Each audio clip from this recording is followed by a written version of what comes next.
عمل نفاق تو بہت برا گناہ ہے، کیونکہ منافق کا قول اس کے فعل سے اور اس کا ظاہر اس کے باطن کے خلاف ہوتا ہے۔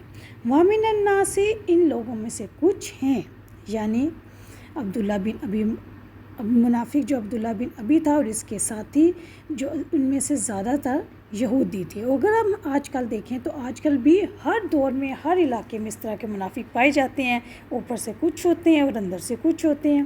میں یقول آمنا، جو کہتے ہیں ہم اللہ تعالیٰ کے رب ہونے اور الہ ہونے کی تصدیق کرتے ہیں، اور یہ کہ اس کے سوا کوئی رب اور کوئی الہ نہیں، منافق یہ کہتے ہیں، ٹھیک ہے۔ وَبِالْيَوْمِ الْآخِرِ، وہ کہتے ہیں کہ ہم قیامت کے دن پر بھی ایمان لاتے ہیں۔ وَمَا هُمْ بِمُؤْمِنِينَ، حالانکہ وہ حقیقتاً مومن نہیں ہیں، بلکہ وہ جھوٹے ہیں، فاجر ہیں، دھوکے باز ہیں۔ اللہ کے رسول صلی اللہ علیہ وسلم نے فرمایا، بخاری کی حدیث ہے، بخاری 34 نمبر، منافق کی 3 نشانیاں ہیں۔ جب بات کرے تو جھوٹ بولے، جب اس کے پاس امانت رکھوائی جائے تو خیانت کرے، امانت میں خیانت کرے، پوری امانت نہ لٹائے یا دھوکے سے اس کو بدل دے یا کوئی بھی اس میں خرابی کر دے۔ جب وعدہ کرے تو وعدہ خلافی کرے۔ اسی طرح ایک اور روایت میں یہ بھی آتا ہے منافق کی نشانیوں میں سے کہ جب لڑے تو لڑائی کرے تو بیہودہ گوئی، بیہودہ باتیں کرے۔ یہ بخاری کی آیت نمبر 33 اور 34 ہے۔ اب آگے دیکھیں، یخادعون اللہ، وہ دھوکہ دیتے ہیں اللہ کو اور مومنوں کو۔ اس کا کیا مطلب ہے؟ منافقوں کا دھوکہ کیا ہے؟ منافقوں کا دھوکہ یہ ہے کہ دھوکہ نارملی کیا ہوتا ہے کہ دھوکہ دینے والا شخص جس کو دھوکہ دیتا ہے، اس کے سامنے جو کچھ زبان سے ظاہر کرتا ہے اس کے خلاف وہ دل میں چھپاتا ہے، تاکہ اس شخص سے اپنا مقصد بھی حاصل کر لے جس کو وہ دھوکہ دے رہا ہے۔ ابو جعفر نے کہا کہ منافق کا دھوکہ اپنے رب اور مومنوں سے ہوتا ہے، زبان کی بات سے اظہار کرتا ہے اور تصدیق کرتا ہے، لیکن اس کے خلاف اس کے دل میں شک اور تکذیب ہوتی ہے، جھوٹ ہوتا ہے۔ منافق ایمان کا اظہار کرتا ہے، زبان سے اپنے ایمان کا اظہار کرتا ہے اور اپنے دل میں کفر چھپاتا ہے۔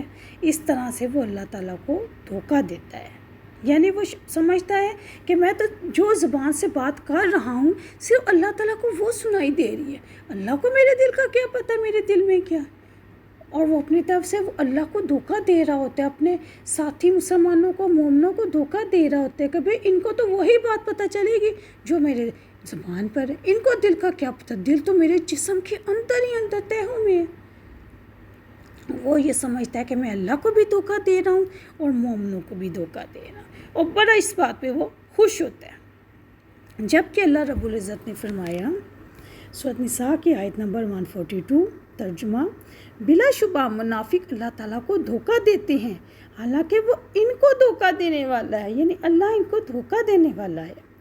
اور جب وہ نماز میں کھڑے ہوتے ہیں تو سست ہو کے کھڑے ہوتے ہیں، وہ لوگوں کو دکھاتے ہیں، لوگوں کو دکھانے کے لیے کھڑے ہوتے ہیں، اور اللہ کو یاد نہیں کرتے بلکہ بہت ہی کم۔ یعنی اب آپ دیکھیں یہاں پہ منافق کی ایک اور نشانی بتائی گئی ہے کہ وہ نماز میں جب کھڑے ہوتے ہیں تو سستی سے کھڑے ہوتے ہیں، لیٹ ہو کے، اور بڑا لوگوں کو دکھانے کے لیے کہ دیکھو جی میں نماز پڑھنے آیا ہوں، میں بڑا پکا مومن ہوں، ٹھیک ہے نا۔ اسی طرح آپ دیکھیں کہ منافق وَمَا يَخْدَعُونَ إِلَّا أَنفُسَهُمْ، حالانکہ وہ اپنی جانوں کے سوا کسی کو دھوکہ نہیں دے رہے اور وہ شعور بھی نہیں رکھتے۔ اس کا کیا مطلب ہے؟ منافقین نے اللہ تعالیٰ اور اہل ایمان کی مخالفت دل میں بٹھائی ہوئی ہے، جمائی ہوئی ہے کہ میں نے کبھی اللہ تعالیٰ کی بات نہیں سننی اور کبھی بھی مومنوں کا ساتھ نہیں دینا، دل میں اس نے یہ بات بٹھا لی ہے، لیکن زبان سے وہ اظہار کرتا ہے کہ وہ بھی ایمان والے ہیں۔ ان دھوکہ دینے والوں کا دھوکہ اللہ تعالیٰ کہتا ہے میں انہی کی طرف پلٹا دوں گا، جو یہ چال بازیاں میرے ساتھ اور مومنوں کے ساتھ کر رہے ہیں، میں آہستہ آہستہ ان کو انہی کے اوپر لٹا دوں گا۔ کیوں؟ کیونکہ نہ تو وہ اللہ کو نقصان پہنچا سکتے ہیں، نہ ہی وہ اہل ایمان کو نقصان پہنچا سکتے ہیں۔ اللہ تعالیٰ کی مرضی کے بغیر تو کچھ بھی نہیں نہ ہو سکتا، سب کچھ اللہ کے ہاتھ میں ہے۔